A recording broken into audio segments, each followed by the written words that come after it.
One megachurch pastor has ignited a theological firestorm by suggesting that our response to the Christian message in this life will not necessarily determine our eternal destiny.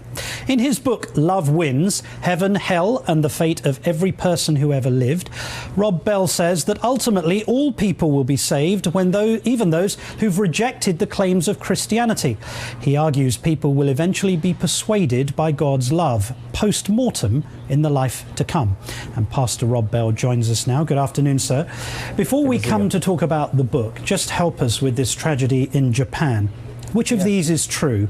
Either God is all-powerful, but he doesn't care about the people of Japan and therefore they're suffering, or he does care about the people of Japan, but he's not all-powerful. Which one is it? I begin with the belief that God, when we shed a tear, God sheds a tear.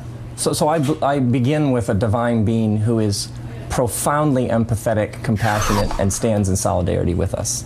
Secondly, the dominant story of the scriptures is about restoration, it's about renewal, it's about rebirth, it's about a God who insists in the midst of this chaos, the last word hasn't been spoken. And so people of faith have clung to this promise and this hope that God will essentially fix this place. And it's a beautiful hope, and I think we ought to keep it front and center, especially right now.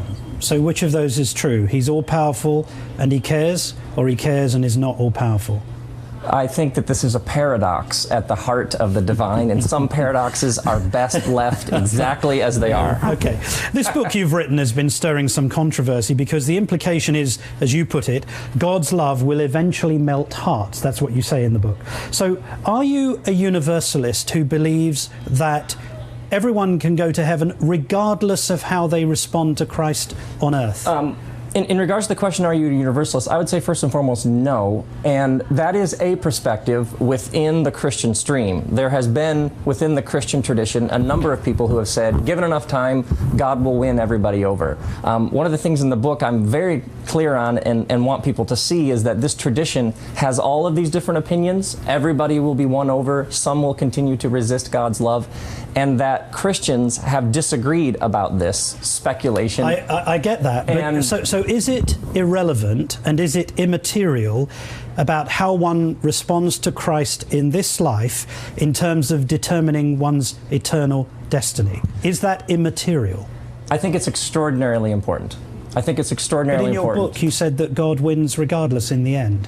Love wins, for me, is a way of understanding that God is love, and love demands freedom. You are asking for it both ways. That doesn't make sense. I'm asking you, is it irrelevant as to how you respond to Christ in your life now to determine your eternal destiny? Is that irrelevant? Is it immaterial? It is terribly relevant and terribly important. Now, how exactly that works out and how exactly it works out in the future, we are now, when you die, firmly in the realm of speculation. And my experience has been that a lot of Christians have built whole dogmas about what happens when you die, and we have to be very careful that we don't build whole doctrines and dogmas on what is speculation. I'm not talking about what happens when you die. I'm asking you how you respond here and now. And the question I'm asking you, and what you seem to be saying in this book, is that God will melt everyone's heart eventually, some even post-mortem in death. So you're the one making the speculation about the afterlife. What I'm asking is it irrelevant and immaterial about how you respond to Christ now to determine your eternal destiny? Is that relevant or irrelevant? Does it have a bearing or does it have no bearing? I think it has tremendous bearing. It also at the same time raises all sorts of questions, and that is why the discussion is so lively and vibrant. Namely, what about people who haven't heard about Jesus? What about the woman I talked to a couple weeks ago who was abused by her pastor? And so for her, Jesus is tied up in all sorts of things, and I assume that God's grace gives people space to work those sort of issues out. One critique of your book says this: there are dozens of problems with Love Wins. The history is inaccurate, the use of scripture indefensible. That's true, isn't it? No, it's not true. So why do you choose, for example, to accept and promote the works of the early writer Origen, and not, for example, Arius, who took a view of Jesus' deity as in being not God? Why do you select one and not select the other? Because first and foremost, I'm a pastor.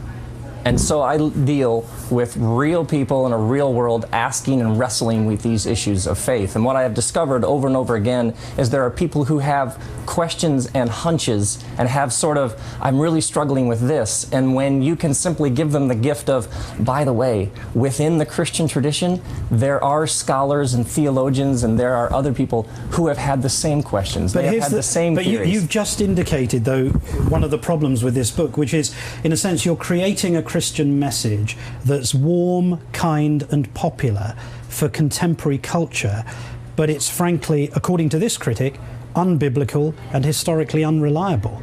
That's true, isn't it? No, what you've done true. is you're amending the gospel, the Christian message, so that it's palatable to contemporary people who find, for example, the idea of hell and heaven very difficult to stomach. So here comes Rob Bell. He's made a Christian gospel for you, and it's perfectly palatable. It's much easier to swallow. That's what you've done, haven't you? No, I haven't. And there's actually an entire chapter in the book on hell.